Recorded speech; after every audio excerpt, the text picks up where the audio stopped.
Hello नमस्कार दोस्तों, study point 9 YouTube channel पे आप सभी का स्वागत है।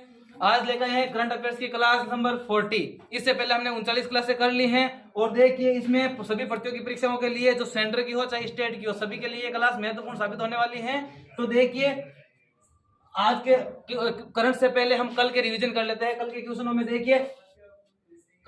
में देखिए भारत और किस देश के बीच मैत्री पाइपलाइन का उद्घाटन किया गया। तो भारत और किस देश के बीच किया गया, तो बांग्लादेश के बीच ये मैत्री पाइपलाइन का समझौता किया गया। देखिए स्काई ट्रैक्स द्वारा जारी दुनिया में टॉप एयरपोर्टों की सूची में कौन सा एयरपोर्ट रहा है, तो एयरपोर्ट कौन सा, सिंगापुर का एयरपोर्ट चांगी एयरपोर्ट प्रथम स्थान पे रहा। नेक्स्ट देखिए किस अंतरराष्ट्रीय अदालत ने रूसी राष्ट्रपति पुतिन के खिलाफ गिरफ्तारी वारंट लेकर आए हैं, तो किसने लाया, आईसीसी। आईसीसी का फुल फॉर्म क्या है, अंतरराष्ट्रीय आपराधिक न्यायालय। अब देखिए नेक्स्ट क्वेश्चन, राजस्थान सरकार ने मार्च 2023 में राज्य में कितने नए जिले बनाने की घोषणा की है, तो कितने जिले बनाने की घोषणा की है, तो 19 नए जिले बनाने की घोषणा की है। इसके बाद राजस्थान में 50 जिले हो जाएंगे। नेक्स्ट क्वेश्चन देखिए, केंद्र सरकार ने कितने राज्यों में विश्व बैंक के साथ ऋण समझौता किया है, तो कितने बैंकों के साथ किया है, तो 4 बैंकों के साथ ऋण समझौता किया है। देखिए नेक्स्ट क्वेश्चन, हाल ही में संयुक्त राज्य अमेरिका ने किसे भारत में अपना राजदूत नियुक्त किया है, तो भारत के अंदर अमेरिका के द्वारा राजदूत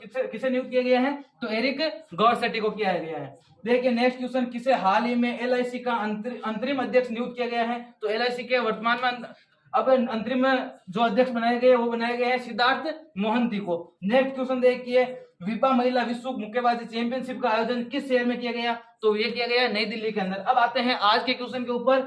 देखिए प्रथम क्वेश्चन, पृथ्वी के किस पड़ोसी ग्रह पर वैज्ञानिकों ने पहली बार सक्रिय ज्वालामुखी खोजा है, तो देखिए किस वैज्ञानिकों द्वारा किस ग्रह पर पृथ्वी के जस्ट पड़ोस में ग्रह है वहां पे एक सक्रिय ज्वालामुखी खोजी है, तो किस ग्रह पे, तो शुक्र ग्रह के ऊपर खोजी गई है। देखिए इसकी पूरी डिटेल देखते हैं कि पृथ्वी के अलावा किसी ग्रह पर सक्रिय ज्वालामुखी आज से पहले कभी नहीं पाई गई, लेकिन अब ये शुक्र ग्रह पर मिली है। लेकिन अब शुक्र ग्रह के बारे में वैज्ञानिकों की राय बदली है और उन्होंने बताया है कि ये सक्रिय ज्वालामुखी मिली है। इससे पहले वर्ष 2020 में वैज्ञानिकों ने इसका संकेत मिला था, लेकिन अब 2023 में इसके सबूत भी मिल गए हैं। इसे पृथ्वी का जुड़वा ग्रह भी माना जाता है, जुड़वा बहन भी कह सकते हैं या जुड़वा ग्रह भी माना गया है। शुक्र का रेडियस पृथ्वी से कुछ ही कम है।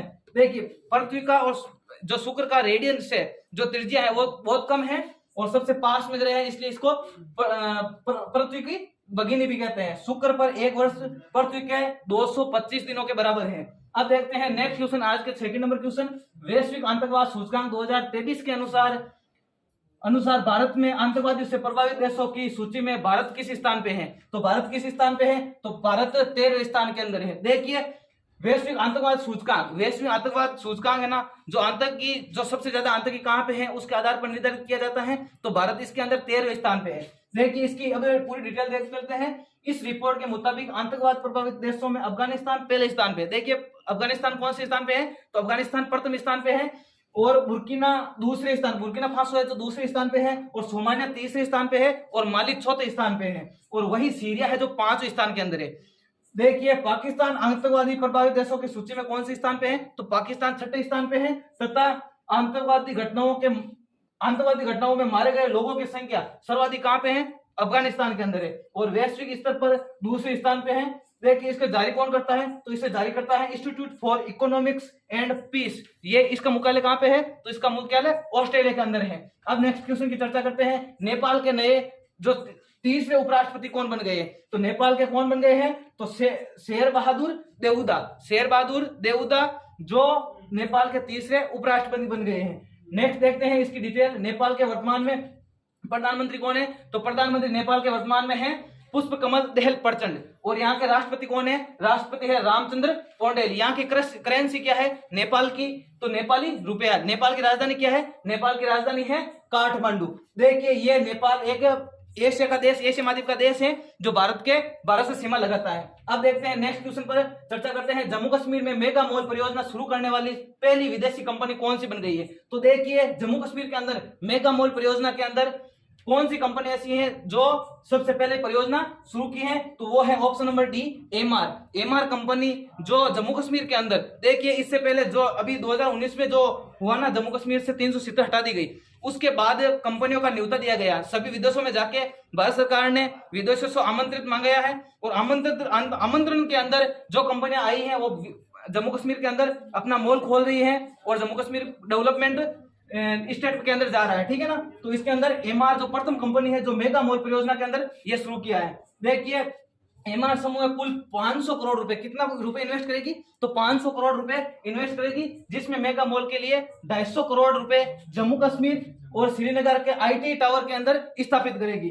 वही ये मेगा मॉल जम्मू कश्मीर में ये पहला प्रत्यक्ष विदेशी एफडीआई होगी, जो एफडीआई के अंदर जो भारत में जम्मू कश्मीर के अंदर स्थापित करने जा रही है। अब बात करते हैं नेक्स्ट क्वेश्चन के अंदर, यूक्रेन को लड़ाकू विमान उपलब्ध कराने वाला पहला नाटो देश कौन सा है। देखिए यूक्रेन के अंदर जो नाटो देश है ना, वो उपलब्ध कराने वाला क्या लड़ाकू विमान उपलब्ध कराने वाला नाटो का कौन सा देश है जो यूक्रेन को लड़ाकू विमान उपलब्ध करा रहा है, तो कौन सा देश है। ऑप्शन नंबर इसका 1 नंबर राइट हो जाएगा, पोलैंड। पोलैंड एक ऐसा देश है जो नाटो का सदस्य भी है और नाटो के सदस्य के साथ साथ यूक्रेन को लड़ाकू विमान उपलब्ध करा रहा है, ठीक है ना। नेक्स्ट क्वेश्चन देखिए, पोलैंड के राष्ट्रपति कौन है, तो पोलैंड के राष्ट्रपति हैं आंद्रेज डूडो, जो 4 सोवियत युग के मिग-29 जो मिग-29 लड़ाकू विमान जेट विमान है वो यूक्रेन को देने जा रहा है, ठीक है ना। उत्तरी अंटार्कटिक संधि संगठन, देखो नाटो की फुल फॉर्म क्या है, उत्तरी अंटार्कटिक संधि संगठन। इसका देखिए ये 30 सदस्य है, इसके अंदर देखो 28 तो यूरोपीय देश है तथा 2 उत्तरी अमेरिकी देश है, ठीक है ना। और इसके 4 अप्रैल 1949 को वाशिंगटन डीसी में हस्ताक्षर करके उत्तरी अंटार्कटिक संधि लागू की गई। देखिए नाटो की स्थापना पूछ ले तो नाटो की स्थापना कब हुई, तो 4 अप्रैल 1949 के अंदर नाटो की स्थापना हुई। और कहां पे हुई, तो ये हुई है वाशिंगटन डीसी के अंदर। देखिए नाटो का मुख्यालय कहां पे है, तो यदि नाटो का मुख्यालय पूछ ले तो कहां पे है, ब्रुसेल्स। और ब्रुसेल्स में कहां पे, बेल्जियम की राजधानी ब्रुसेल्स के अंदर है, ठीक है ना। स्थापना कब हुई, तो 4 अप्रैल 1949 के अंदर और मुख्यालय ब्रुसेल्स बेल्जियम।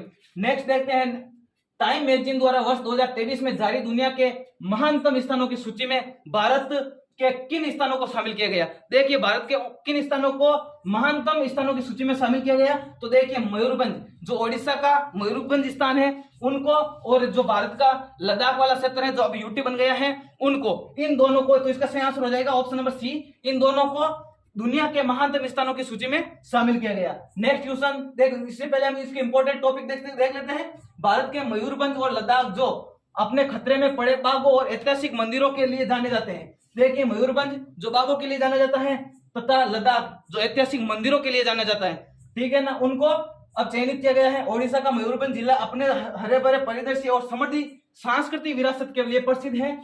वही केंद्र शासित प्रदेश लद्दाख को हाल ही में टाइम मैगजीन की 2023 टाइम मैगजीन निकलती है ना, उसके अंदर 2023 में विश्व के महानतम स्थानों की सूची में खोजने के लिए 50 असाधारण स्थलों में से एक के रूप में चुना गया। 2023 के अंदर कुल 50 स्थान चुने गए, उसमें से ये लद्दाख और मयूरभंज एक है, ठीक है ना। वर्ल्ड हैप्पीनेस इंडेक्स 2023 के अनुसार दुनिया का सबसे खुशहाल देश कौन सा है। देखिए जहां पर आतंक की घटनाएं नहीं होती हैं और जहां पे लोकतंत्र की स्थापना होती है, देखो विश्व के अंदर सबसे बड़ा लोकतंत्र वाला देश पूछ लें तो ये भारत होगा, ठीक है ना। और सबसे प्रथम यदि लोकतंत्र पूछ लें तो वो अमेरिका होगा। लेकिन यदि ये पूछ ले कि दुनिया के अंदर सबसे खुशहाल देश कौन सा है, तो उसका सही आंसर होगा ऑप्शन नंबर बी, फिनलैंड देश होगा, क्योंकि यहाँ पर सभी को स्वतंत्रता दी जाती है और प्रेस को भी स्वतंत्रता दी जाती है। देखिए जो लोकतंत्र के 4 स्तंभ होते हैं, 3 स्तंभ तो हो जाते हैं, सभी को पता है, न्यायपालिका, कार्यपालिका और व्यवस्थापिका होती है, और उसके साथ साथ है ना जो प्रेस होती है वो चौथा स्तंभ होता है, ठीक है ना। लोकतंत्र का चौथा स्तंभ होता है, उसको स्वतंत्रता दी जाती है। तो इसके अंदर फिनलैंड 1 नंबर पे है, इसलिए दुनिया के सबसे खुशहाल देशों के अंदर फिनलैंड को शामिल किया गया। देखिए भारत 126वें स्थान पे है, ठीक है ना, भारत 126वें स्थान पे है। ये रैंक बताता है कि भारत दुनिया के सबसे कम खुशहाल देशों के अंदर है, ठीक है ना। ये नेपाल, चीन, बांग्लादेश और श्रीलंका जैसे अपने पड़ोसी देशों में भी पीछे है। दुनिया में सबसे नीचे कौन सा देश है, तो अफगानिस्तान देश है जो सबसे नीचे है, जो 137वें नंबर स्थान पे है, ठीक है ना। भारत के पड़ोसी देश देखो, चीन कहां पे है, तो चीन 64वें स्थान पे है, वही नेपाल 78, और बांग्लादेश की बात करें तो 102वें स्थान पे है, ठीक है ना, और भारत 126वें स्थान पे है। नेक्स्ट क्वेश्चन, एटीपी मास्टर्स 100,000 का खिताब जीतने वाले सबसे उम्रदराज खिलाड़ी कौन बन गए। देखो वो कौन बन गए हैं, वो बन गए हैं Rohan Bopanna. Option number C इसका सही आंसर होगा रोहन बोपन्ना, जो एटीपी मास्टर जो एक गेम होता है उसके अंदर 1000 का खिताब जीतने वाले सबसे उम्रदराज खिलाड़ी बन गए हैं। देखिए रोहन बोपन्ना एटीपी मास्टर 1000 का खिताब जीतने वाले सबसे उम्रदराज खिलाड़ी बन गए हैं। ये 43 वर्षीय बोपन्ना ने अपने ऑस्ट्रेलिया जोड़ीदार मैथ्यू एब्रेज, देखिए ये दो जोड़ीदार के अंदर ये मैच होता है, तो इसके जोड़ीदार कौन थे, तो जोड़ीदार थे मैथ्यू एब्रेज के साथ इंडियन वर्ल्ड मास्टर टेनिस का मेंस डबल्स का टाइटल अपने नाम किया है। देखो डबल और सिंगल दो मैच होते हैं, उसके अंदर डबल के अंदर इन्होंने ये टाइटल हासिल किया है। और बोपन्ना ने इस तरह कनाडा के डेनियन नेस्टर को पीछे छोड़ दिया। इससे पहले किसका था, तो इसके पहले डेनियन नेस्टर के नाम ये खिताब था, उन्होंने पीछे छोड़ दिया, जिन्होंने 2015 के अंदर सिनाटी मास्टर में 42 साल की उम्र में सबसे उम्रदार चैंपियन बने थे। ठीक है ना, अब ये 43 वर्ष के हैं, पहले वे 42 स्थान पे थे। Next question, Bipin the man behind the uniform पुस्तक किसकी है, तो इसके लेखक कौन है, तो इसके लेखक है शिव संकरी। कौन है, ऑप्शन नंबर सी इसका सही आंसर हो जाएगा, शिव संकरी, जिनको Bipin the man behind the uniform पुस्तक है, ये लेखक है शिव संकरी। नेक्स्ट क्वेश्चन देख लेते हैं, स्टेशनरी निर्माता कंपनी लक्सर के नए ब्रांड एम्बेसडर कौन बन गए, ठीक है ना, तो कौन बन गए हैं, तो इसका सही आंसर हो जाएगा option number B, AR Rahman. जो ये खिलाड़ी है, जो AR रहमान, ये किसके ब्रांड एम्बेसडर बन गए हैं, तो लक्सर के, ये स्टेशनरी निर्माता कंपनी है, इनके ब्रांड एम्बेसडर बन गए हैं। नेक्स्ट, अंतरराष्ट्रीय वन दिवस कब मनाया जाता है, तो अंतरराष्ट्रीय वन दिवस कब मनाया जाता है, तो ये मनाया जाता है 21 मार्च को, 21 मार्च को अंतरराष्ट्रीय वन दिवस मनाया जाता है। नेक्स्ट देखिए इसके इंपॉर्टेंट टॉपिक्स, अंतरराष्ट्रीय वन दिवस कब मनाया जाता है, तो ये मनाया जाता है 21 मार्च को। इसी प्रकार के वनों के महत्व के बारे में जागरूकता बढ़ाने के लिए हर साल अंतरराष्ट्रीय वन दिवस मनाया जाता है 21 मार्च को, संयुक्त राष्ट्र महासभा द्वारा 2012। देखियो यूएन के अंदर जो 6 संस्थाएं हैं, उसके अंदर से ये संयुक्त राष्ट्र महासभा एक है। इसके अंदर देखो सभी का मुख्यालय तो एक ही जगह है, जो न्यूयॉर्क के अंदर है, और एक जो ICJ जो इंटरनेशनल कोर्ट ऑफ जस्टिस का मुख्यालय हेग नीदरलैंड के अंदर है। ठीक है ना, तो संयुक्त राष्ट्र महासभा द्वारा 2012 में अंतरराष्ट्रीय वन दिवस के रूप में इसे घोषित किया गया। ठीक है ना, वनों पर सहयोगात्मक भागीदारी प्रत्येक अंतरराष्ट्रीय वर्ष वन दिवस के लिए थीम चुनती है, और अंतरराष्ट्रीय वन दिवस 2023 की थीम थी वन और स्वास्थ्य। देखिए आज का वीडियो यहीं पे समाप्त होता है।